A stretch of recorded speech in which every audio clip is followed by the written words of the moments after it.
My dear students, welcome to NK Baba chemistry classes. आज हम vitamin पढ़ाएंगे और हम यह बतलाएंगे कि विटामिन क्या है, विटामिन कितने प्रकार के होते हैं और विटामिन से कौन कौन से रोग होते हैं, विटामिन की कमी से कौन कौन से रोग होते हैं और उनका उपचार क्या है। काफ़ी इम्पोर्टेंट है। यह जो है आपको जैव अणु से लिया गया है, क्लास 12th में पढ़ना है और यह बहुत ही महत्वपूर्ण टॉपिक्स है।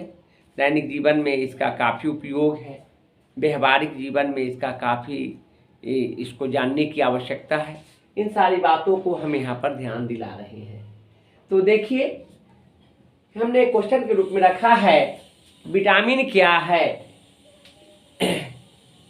हमारे भोजन में कुछ कार्बनिक यौगिकों की आवश्यकता सूक्ष्म मात्रा में होती है, परंतु उनकी कमी के कारण विशेष रोग हो जाते हैं। तो इन यौगिकों को विटामिन कहते हैं। देखिए, कार्बनिक भोजन के रूप में तो हम लोग कार्बनिक यौगिक को ही ग्रहण करते हैं। कार्बोहाइड्रेट है, प्रोटीन है, मुख्य रूप से कार्बोहाइड्रेट लेते हैं, है ना। तो वह कार्बनिक यौगिक है, लेकिन कुछ ऐसे कार्बनिक यौगिक है कि हम लोग भोजन के रूप में ग्रहण करते हैं जो बहुत सूक्ष्म मात्रा में, कम मात्रा में, उसकी अधिक मात्रा में नहीं ग्रहण करते हैं। और उस कार्बनिक यौगिकों की कमी के कारण जो बीमारी उत्पन्न होते हैं, उस बीमारी को जो होते हैं, विशेष रोग हो जाते हैं, तो उन यौगिकों को हम क्या कहते हैं? विटामिन कहते हैं। विटामिनों को कितने भागों में बांटा गया है? देखिए, विटामिनों को 2 भागों में बांटा गया है।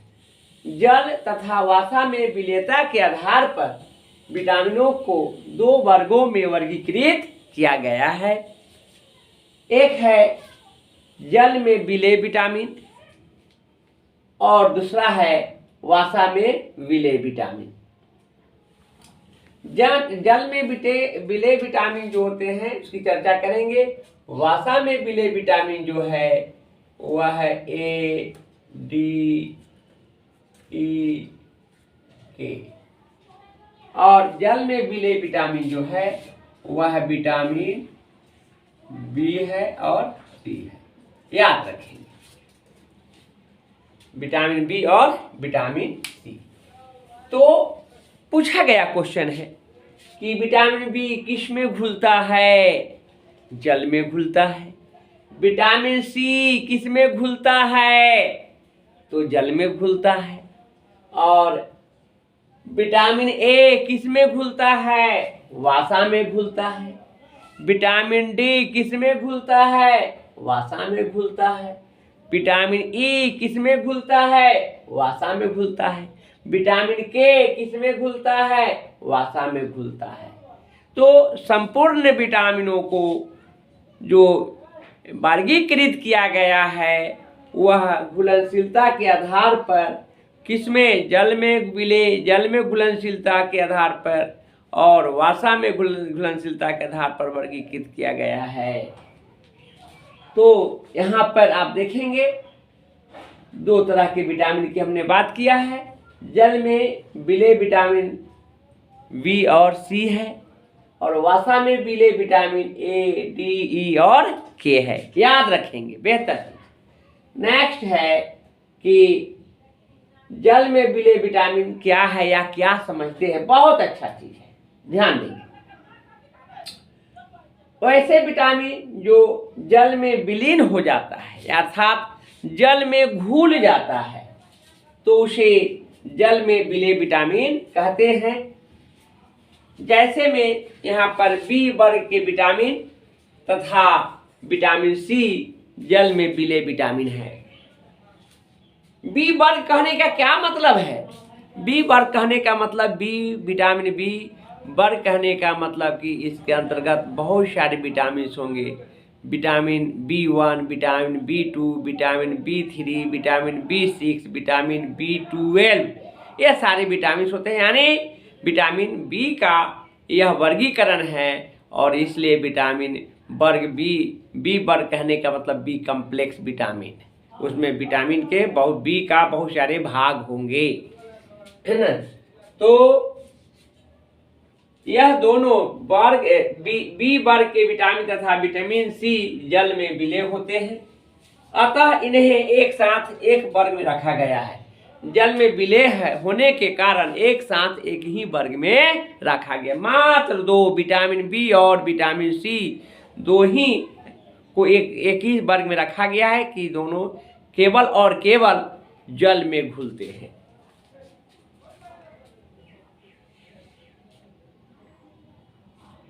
जल विलय विटामिनों की पूर्ति आहार में नियमित रूप से होनी चाहिए, क्योंकि ये आसानी से मूत्र के साथ उत्सर्जित हो जाता है तथा इन्हें हमारे शरीर में विटामिन B12 को छोड़कर विशेष विटामिनों को संचित नहीं किया जा सकता है। आप ऐसा जानिए कि जो जल में घुलनशील विटामिन है, जो वर्ग बी के है, बी वर्ग के हैं और विटामिन सी है, यह दोनों को हमारे शरीर में नियमित रूप से इसकी आपूर्ति होनी चाहिए।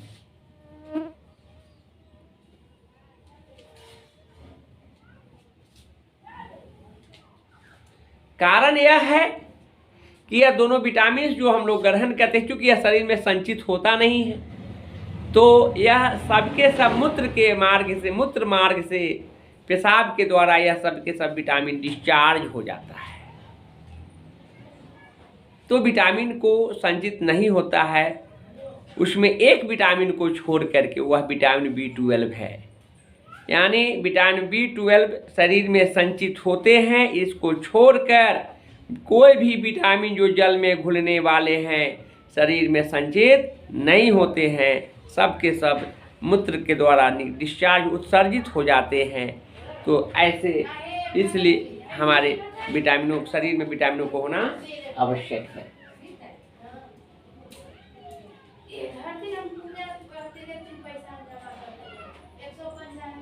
एक क्वेश्चन हम बतला रहे हैं, वह है कौन सा विटामिन को संचित किया जा सकता है। बेहतर क्वेश्चन है, नीट में पूछा है, इस 12th में भी पूछे जाएंगे, बेहतर है। विटामिन बी कम्प्लेक्स संचित नहीं होते हैं और विटामिन सी शरीर में संचित नहीं होते हैं। दोनों विटामिन मूत्र के द्वारा बाहर उत्सर्जित हो जाते हैं, लेकिन विटामिन B12 ऐसा है जो आपको शरीर में संचित होते हैं। याद रखिएगा, बेहतर क्वेश्चन है। तो विटामिन का नेक्स्ट क्वेश्चन है, वसा में विलय विटामिनों के नाम लिखें। वसा में विलय विटामिनों के अंतर्गत vitamin A, vitamin D, vitamin E एवं विटामिन के होते हैं या आते हैं। कौन कौन से विटामिन होते हैं? ए, डी, ई के, एडेक याद रखेंगे। वसा में घुलनशील vitamin ADEK, vitamin A, vitamin D, vitamin E एवं विटामिन के। नेक्स्ट है, विटामिन B1 के कमी से कौन सा रोग होता है? विटामिन B1 के कमी से बेरी नामक रोग होता है, और बेरी का मतलब होता है भूख नहीं लगना। इसका लक्षण क्या है? भूख नहीं लगना। जब भूख ही नहीं लगेगा तो शरीर में भोजन नहीं रहेंगे तो शरीर का विकास रुक जाएगा, शारीरिक ह्रास होगा और दिन प्रतिदिन कमज़ोर होते चले जाएंगे, और कमज़ोर होने के साथ साथ वह बिल्कुल एक समय आएगा कि वह व्यक्ति मर भी सकता है। तो यह बहुत खतरनाक रोग है बेरी। यह फीलिंग धीरे धीरे महसूस होता है और भूख की कमी हो जाती है, इसलिए विटामिन B1 का डोज लेना आवश्यक है। यह इस तरह से कुपोषण का शिकार हो जाते हैं लोग। तो क्या कौन सा रोग होगा? बेरी। किसके कमी से? विटामिन B1 के कमी से। नेक्स्ट क्वेश्चन है, विटामिन B1 का रासायनिक नाम क्या है? विटामिन B1 का रासायनिक नाम थायमीन है। बहुत बार पूछा है क्वेश्चन, जनरल कंपटीशन में भी, 12th में भी तो पूछेगा और 12th का ही सिलेबस है।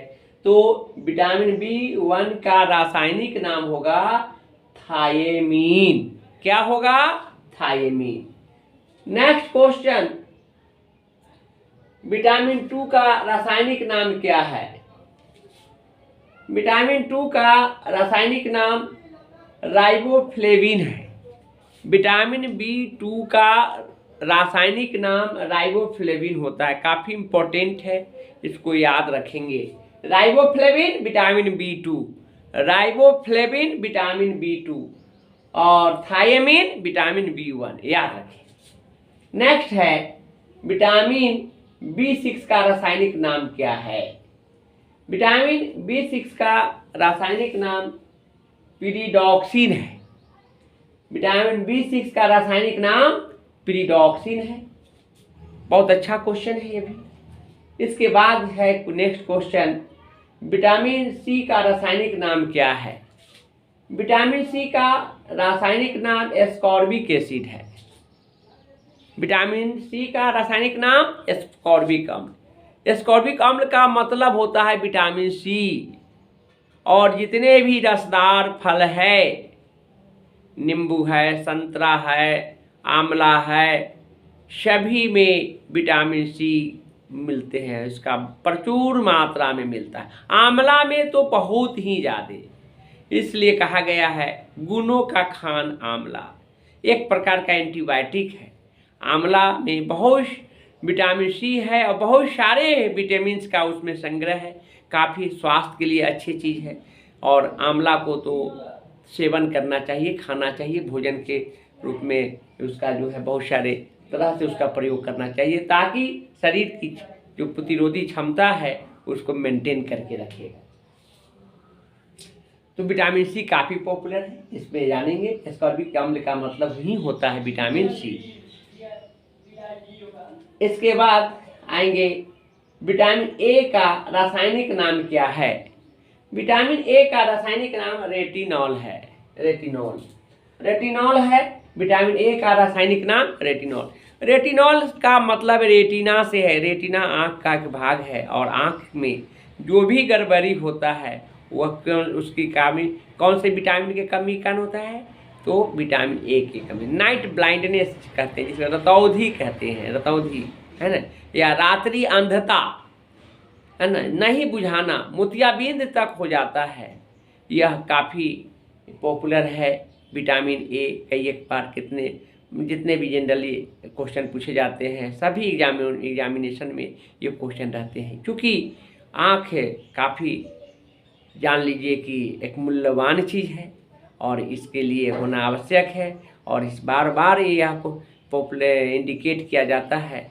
और एग्जामिनेशन भी इसलिए पॉपुलर है कि यह आँख के बिना सब कुछ अधूरा है, और नयन के बिना, और इसके लिए यह जो है आपको विटामिन का जो कमी होता है उस विटामिन को अग्रसर मेंटेन करें। अधिकांश लोगों में यह बीमारी होती है। धीरे धीरे यह बीमारी को छोड़ दिया जाए तो मोतियाबिंद में कन्वर्ट हो जाए, उसके बाद कोई इलाज नहीं है। मोतियाबिंद हो जाने के बाद बिल्कुल पूर्ण अंधापन हो जाता है। विटामिन A की कमी से कौन सा रोग होता है? रतौंधी या रात्रि अंधता। इसके बाद आएंगे विटामिन E। विटामिन E के कमी से कौन सा रोग होता है? संतानहीनता। संतान जनन क्षमता घट जाता है, मांसपेशियां कमजोर हो जाते हैं, जनन क्षमता घट जाता है, निसंतान होते हैं। इसका मुख्य स्रोत जो है इस विटामिन का अंकुरित चना, मूंग, मटर, गेहूँ। गेहूँ के जो पौधे होते हैं उसके जो छोटे छोटे पत्ते आते हैं, हरा पत्ता, उसका जो जूस है इसका रामबाण है। इसके संतान क्षमता को स्ट्रॉन्ग करता है, और साथ ही साथ वह उस तरह के जो भी हार्मोन्स होते हैं उसको विकसित करता है। साथ ही साथ आप जान लीजिए कि उसको मांसपेशियों को मजबूत करता है। जो लोग इससे ग्रसित हैं उनको अंकुरित मूंग, चना, गेहूँ, ये सारे को सम्मिलित रूप से खाने की आवश्यकता है। काफ़ी महत्वपूर्ण है। इस बार के 12th का क्वेश्चन है, व्यवहारिक जीवन में भी इसका काफ़ी उपयोग है।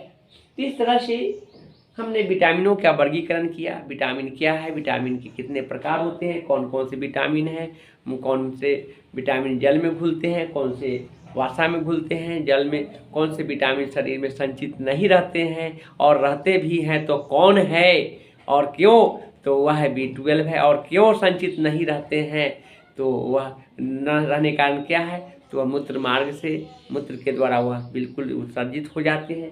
इन तमाम बातों को हमने यहाँ पर एक अच्छे ढंग से डील किए हैं और यह आपको क्लास 12 के लिए तो है ही, साथ ही साथ जनरल स्टडी में काफ़ी कारगर है।